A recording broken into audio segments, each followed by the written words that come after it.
ہاں باویں نہ جیلیں سانو سٹیا لیکن سکون انہاں نوں بھی نہیں آیا تے آنا بھی کوئی نہیں. جو تیرے در سے یار پھرتے پھر در بدر یوں ہی خار پھرتے.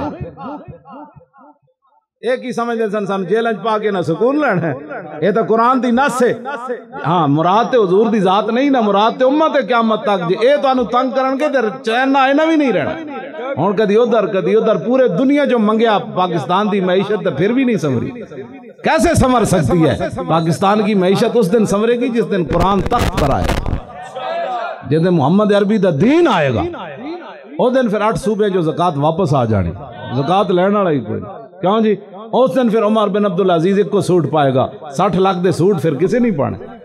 ہاں جی 500 کنال دے محلے پھر کسے نہیں رہنا. 300 کنال دے محلے چ رہ کے تے بھاٹی چوک کے جڑا جناب فٹ پاتھ تے ستیا کمل لے کے انہوں کی پتہ ہے جڑا 300 کنال دے محلے چ رہندا کہ اس غریب تے راتی کی گزری داتا صاحب دے باہر فٹ پاتھ تے ستیا. انہاں نوں نہیں پتہ لگنا. رسول اللہ دا اپنا مکان مبارک پتہ ہے کتنا سی؟ ام المومنین فرماندیاں نا سی کھڑے ہوندیاں سی تے نال چھت نوں ہاتھ لگ جاندا سی.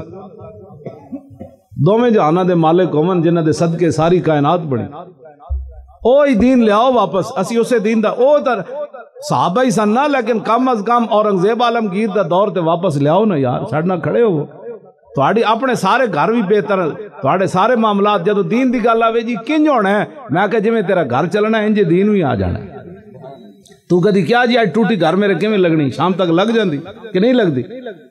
دکان بھی تیری کھل جاندی, فیکٹریاں بھی تیریاں کھل جاندیاں. جدو دین دی گل آوے کہنا دین کنج آنا ہے, انجی آنا ہے جویں صحابہ لے آئے, اور کنج آنا ہے.